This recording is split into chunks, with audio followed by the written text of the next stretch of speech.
red, or in which case, not total red, but clear red, X27. I don't have to use a lot, and I don't want to overspray this part, considering it's going to be clear red. Let's make sure this thing comes out right.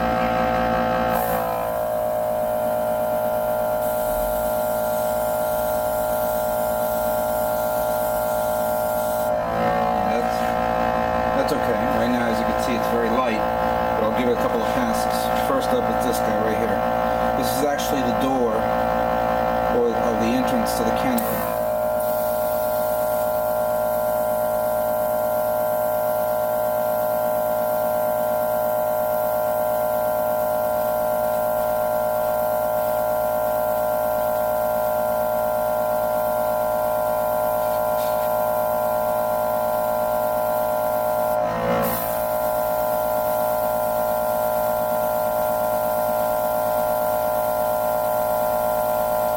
Again, I'm completely amazed how little red this kit has. Obviously, the other kits like the wing, the Gundam wing, the Shinlong, and of course, I think actually those two kits in particular has a little bit more red than this guy.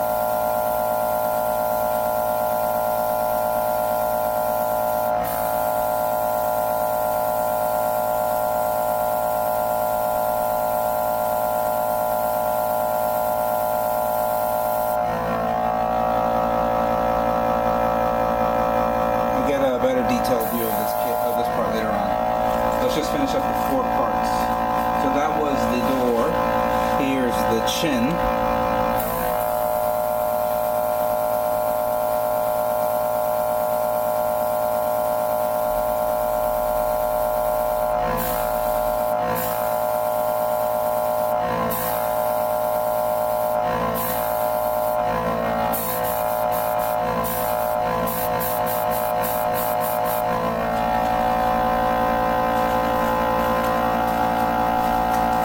This is the forehead plate.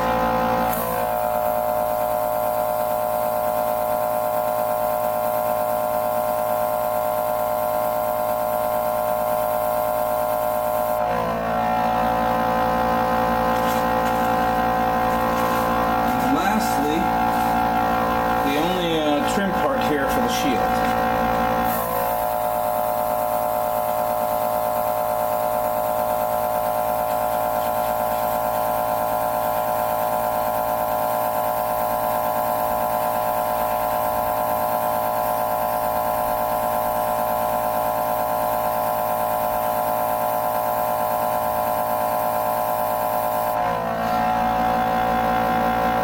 Came out nice.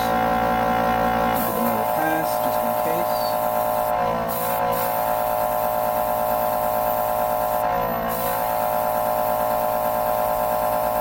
And we're done.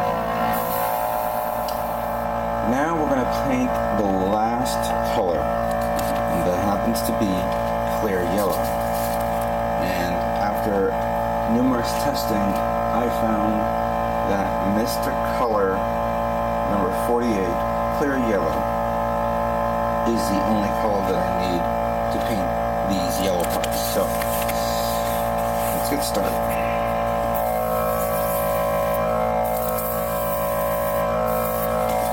A second.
guess I may have to give it another coat.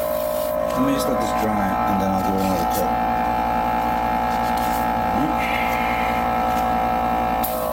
This one I just need to get the leading edges.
I'll give this another pass, and then we'll finish it up, okay?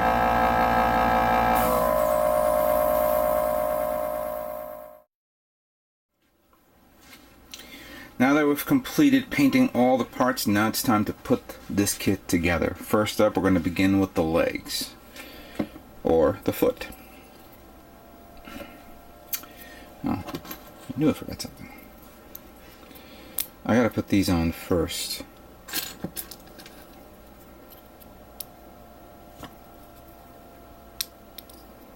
There we go. Maybe I should... Hold on a second.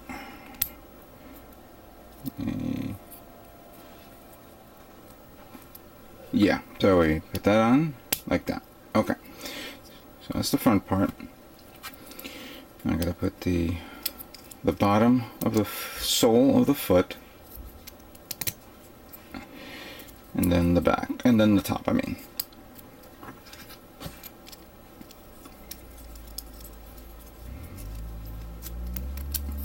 There we go. Now it goes in good.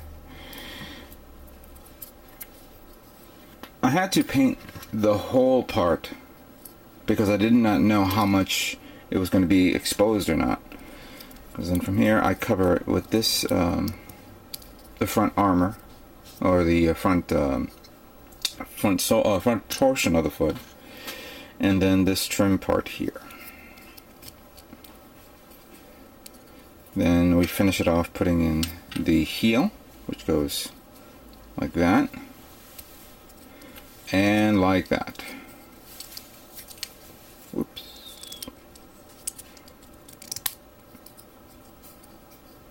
So there you go. So this is done.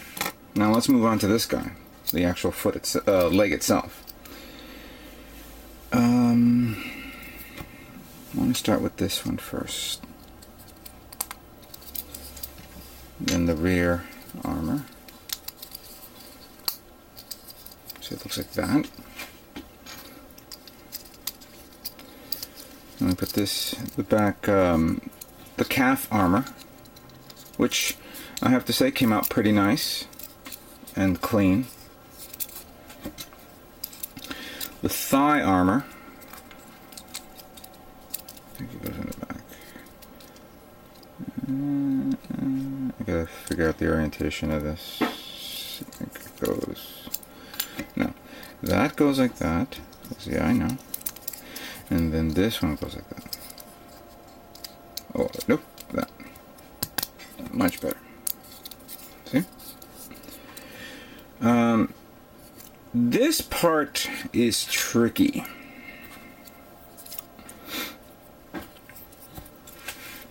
You gotta slide this one in all the way first and then close it up, because this will have a tendency to pop out if you do it the other way. So remember that. Now, this part here, you gotta keep it in orientation like so. This will come off easily, as you can see. But you have to keep it like this and hold it so you can put it on the knee guard. And this knee guard can be a little bit tricky, so be very careful. As a matter of fact, I think I will make a mistake here as well if I'm not careful.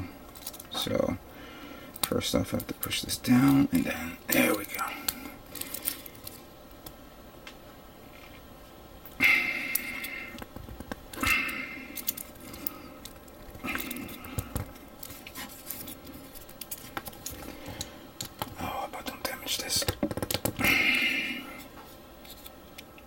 Yeah, I think it went through. Yeah, good. So it looks like that.